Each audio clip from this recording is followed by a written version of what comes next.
major mistake that women made by being promiscuous, by putting themselves out there in an immoral way. It's a pretty simple concept, but a lot of people probably won't get it. It'll probably go over a lot of people's heads, but it's actually a very simple concept. Particularly women won't understand this because they believe that their value lies in just existing, and it doesn't matter about their body count, even though subconsciously, deep down, they know it does. Maybe not even subconsciously, consciously, but they try to suppress that fact. But the major mistake that women made by putting themselves out there sexually was that they flooded the market. There's too much sexuality out there. There's too many options for men. So what happens in the men's mind? Because women don't understand men. Women, they understand that men want sex, but a lot of the way that they get what they want is projection. So they think that they think of it in a transactional way. Women are very transactional minded.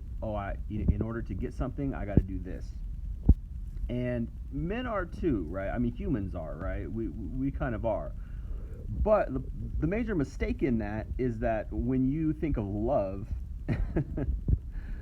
it's not a transaction. Love is a experience. Love is something special. Love is supposed to be something that is unique. So, and it's supposed to be something that you're only supposed to share with one person. So the problem with women flooding the market with sexuality is that it muddies up male concept of women in general. Men do not want promiscuous women for long-term love. We might want promiscuous women in the short term for fun, but we don't want promiscuous women for long term. If you're smart, and if you listen to my channel and you know anything about what I'm talking about when I tell men that they need standards, if you're smart, you don't want to choose a woman who has a high body count because she has a low character. She has low morals. So what does that mean? It means she's going to probably treat you bad. She's probably going to be narcissistic, because modern women are. And she's not going to be able to raise your kids very well. How is she going to instill discipline in your kids? How is she going to instill a proper humanity or a proper character, proper morals in your kids when she has none of those things? By sleeping around and being promiscuous. And this is the danger, and this is the insidious evil that is modern feminism, is it tells them there's no consequences for their actions.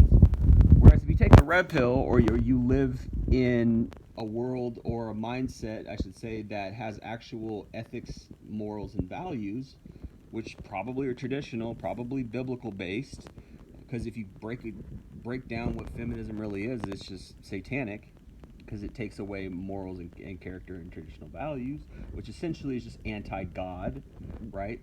If you have those traditional values, you know that you want to raise your kids in a proper way, and you want a family that's proper, and you want, because that's the best way to go, and that's what real love is supposed to be. Sex and sexuality is a counterfeit for that. It's a close thing. It's pleasurable, but it's not satisfying in the long term. It's temporarily, and you can say the same thing about sin in general. Sin in general is not long-lasting satisfaction. It's temporary pleasure, and you need more of it. It's kind of like a drug. You need that hit, but it's not something that's lasting. Whereas love is supposed to be lasting. Love with one person is supposed to be something that is, you don't have to work for. It's not something that's transactional. It's not something that's earned necessarily. It's something that exists. It's a mutual experience between two people who share the same feelings, and it's supposed to be special. It's supposed to be monogamous.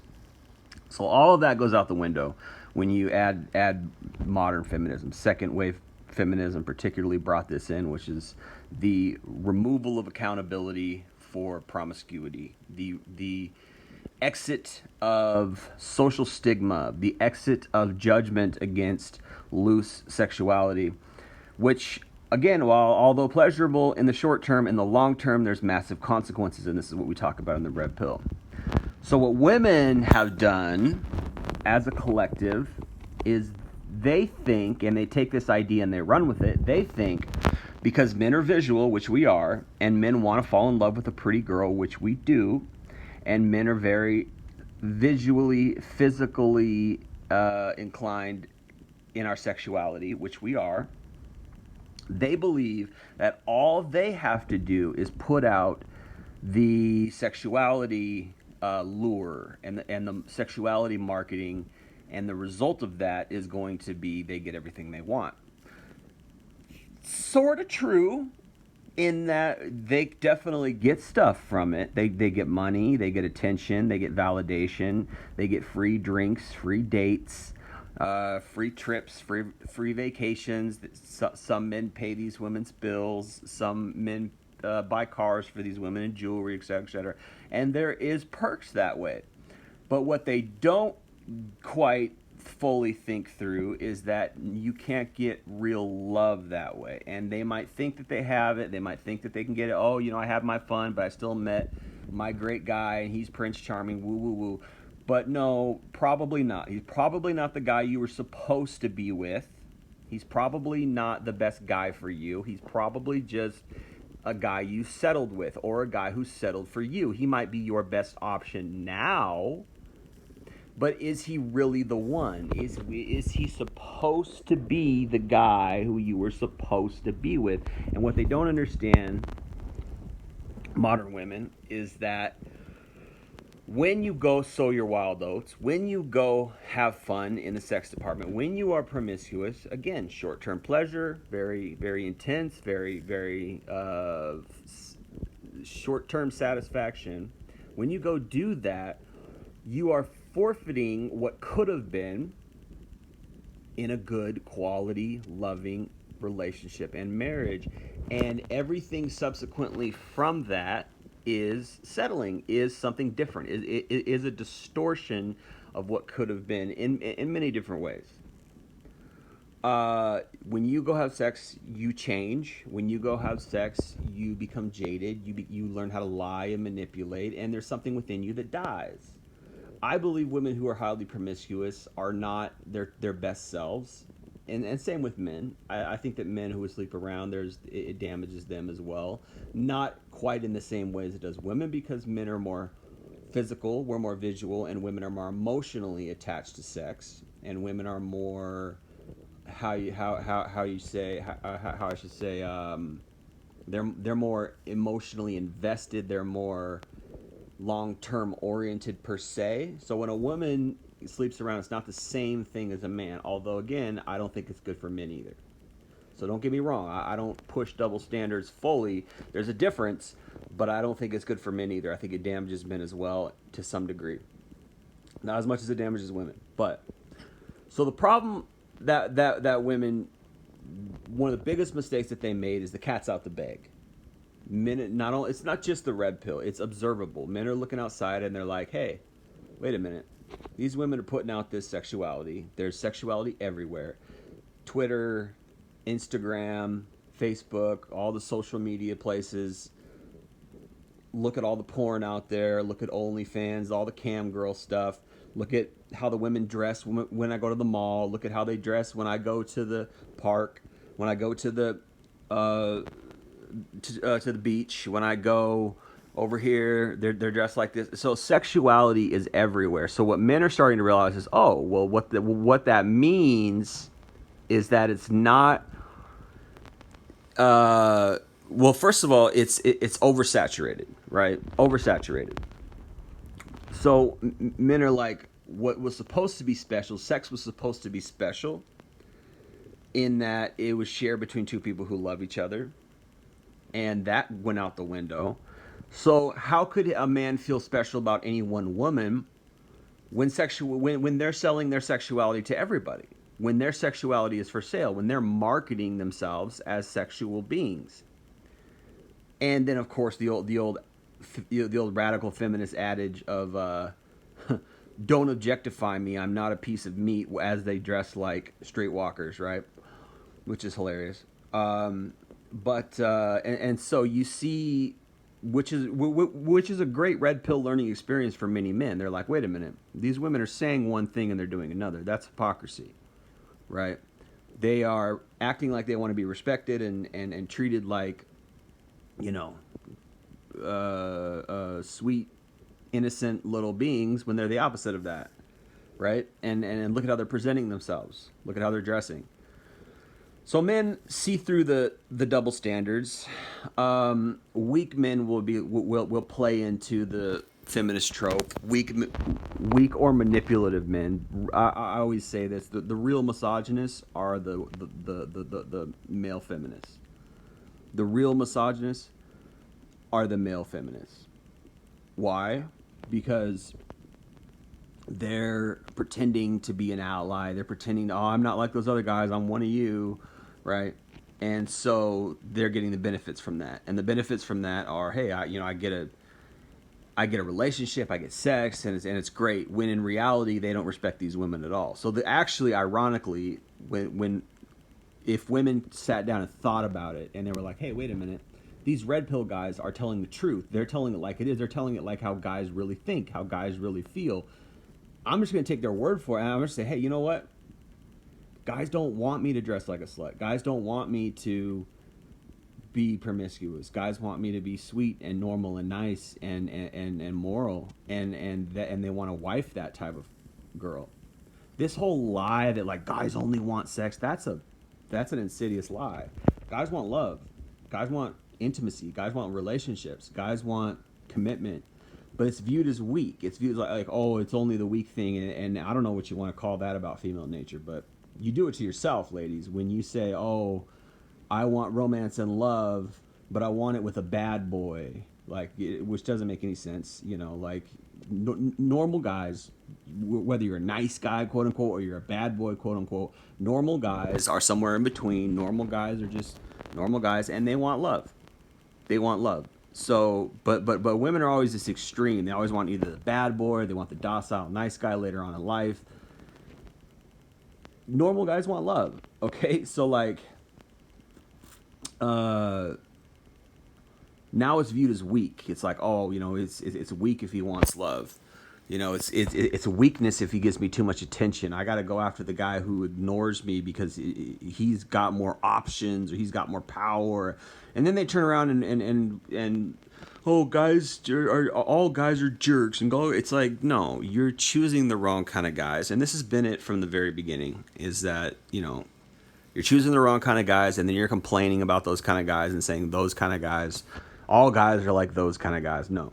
Guys want love. Guys don't just want sex. The guys who only want sex are the players. The guys who only want sex are the guys who can get a lot of sex, first of all, and they're manipulating and taking advantage of all the women, right? These are the players.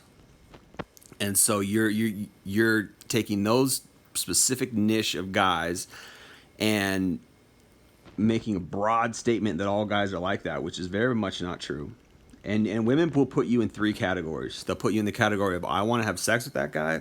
I potentially might want to have a relationship with that guy, or I don't want to have anything to do with that guy, and I'm going to friend zone that guy. Those are the three categories, and maybe there's one more category which is like, ooh, I got to run away from that guy. He's so gross, or he's so off-putting, or whatever, right? Those are the four categories, right?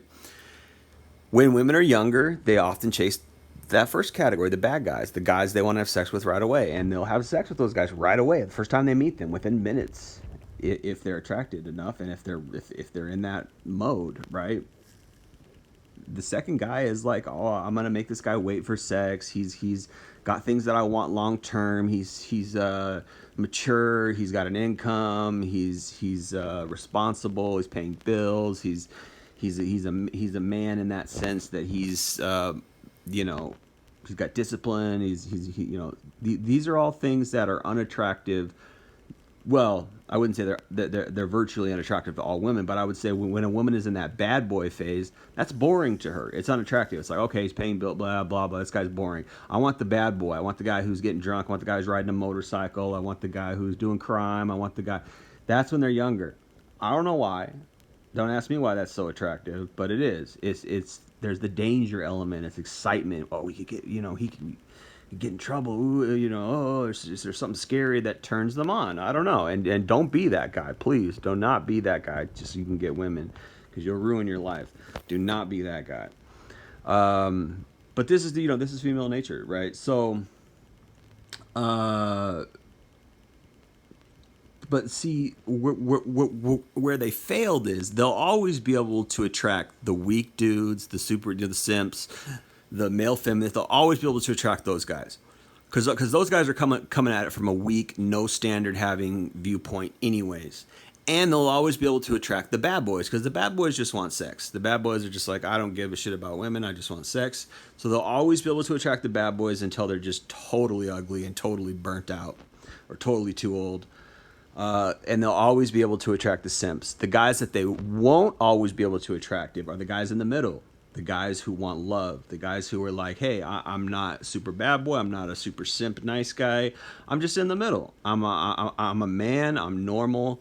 You know, I'm doing my thing. I'm out here in the world doing my thing, right? I want love. I want a woman to give me companionship. But what do those guys not want? They don't want a woman with a high body count. They don't want a woman who's promiscuous. So what those guys do is they look outside and they're like, look, all these women are selling sex. Look, the market is oversaturated. There's so much sex out here. It's everywhere. You know, all these women are promiscuous. So the women think, oh, well, that's all I need to be is sexy, and I put out this sex thing, which is funny because it's like you know, there's always this old saying that, oh, women mature faster than guys. Not really, because that's not maturity. To think that all you need to have a great relationship and a great love life, and I mean love, not like relationships and sex, and no, I mean like real love, to get real love and find the right person you're supposed to be with. They think all they need to do is sell sex, is to barter with sex and trade with sex. And this is why they think they can have their cake and eat it too. And that's a lie. You can't, because the guys who really want to love you, who would love you in a real way, not a way of settling, not a way of like, okay, I'm going to cut my losses and just go with this girl because she's available. And okay, maybe she's got a past and a kid and maybe you know, a whole bunch of damage, but I'm going to try to work with it. I can fix her type of guy. No, I'm talking about a guy that you were supposed to be with when you were in your early 20s, and he was in his early 20s, and you guys were fresh out of high school and fresh new adults and ready for love, but you wanted to go ride the cock carousel. You can't get that guy anymore because he's looking at you like damaged goods. I'm not into it. You've been with 20 guys, you've been with 30 guys. I'm not into it. No, thank you, ma'am. Have a nice day. Have a nice life. Go raise your kids somewhere else. Go find some other sucker. Go find some other dude to help you be a fixer upper. I'm not Captain Save-A-Ho. I'm not the cleanup guy. I'm not going to be your counselor. I'm not going to come out here and be like, oh, he loves me for who I am. He loves me despite my past. No, you shouldn't love her despite her past. You need to be scrupulous in that sense, if that's the right word. But you need to be discerning. You need to be, you need to cut these women off. Because here's the thing, man, and I'm talking to the guys. I'm talking to the guys out here who are looking. Here's the thing. You got options. You got options, and I don't care if you're struggling, you're broke, you don't have your own home, you're living paycheck to paycheck, you're unemployed, whatever. You still got options. You got options. You don't settle for any little girl who comes your way with a whole history and a whole bunch of baggage. Guys sell themselves way too short. Way too short, man. You sell yourself way too short. All you need is a decent job, decent little wardrobe, which is not too expensive. You know, if you shop at the right places, you know, all you need is a little weight set, get in better shape, get your food right, start looking better, get a good haircut, clean shaven, figure out those basics. You are the prize. Guys are the prize. Women are just, I'm telling you, man, they're a dime a dozen. These women out here are a dime a dozen, and they're running off they're running off their looks. They're all banking on their looks. They're marketing sexuality. That's what they all do, all of them, one way or another. And even, I hate to say it, even these trad women, even these women who are like, I want to get married. Yeah, whatever. You know, they're still selling their looks. they're still selling themselves on how they look. They're still selling themselves on sexuality in one way or another. They're selling intimacy for the highest bidder to fulfill their hypergamy. This is why the red pill saves lives. This is why the red pill is so important, because you know this and you're like, hey, wait a minute. No. We're not doing it this way. I got options. I don't need to take any girl who comes my way. I don't need to just this girl's giving me attention. No other girls are giving me attention. That's actually that's a red flag. If she's giving you attention, why is she the only one who's giving you attention, but no other girls are giving you attention? That's a problem, right? But that's another story. I mean, what do you do with that? It's like, point is that you need to be discerning, scrupulous. You need to be choosy. I don't care if you're on a 5-year dry spell, you haven't had a girlfriend in 5 years. Now all of a sudden a girl comes along and you're she must be the one, or like, nah, man. I don't care if you only get it one date every 5 years for the next 20, 30 years. You still got to be discerning, because it matters. Because you don't want to just end up with any old woman. You don't want to just end up with any old chick who. And women know this. Women know, guys are in scarcity mode. This is what we've done. We've created the scarcity mode. Not anymore, man. Not anymore, because guys got options. And we know. We're out. We see you out here. We see you out here flaunting yourself sexually. And that's not a good relationship. That's not a good. That's not a good wife or a good mother. Guys need to know you got options. And this is where women messed up. They messed up by putting themselves out there too easily, too loosely, too sexually. They're selling sex, and we know it. And they really bought into that feminist lie that, like, oh yeah, you're just as valuable, if you're a slut or not, you're just as valuable. Nope. That's a lie. It's not true. It's not true. Guys, know what to look out for. All right. I'm going to leave it there. It's been Jay Lee, Northwest Podcast. Peace.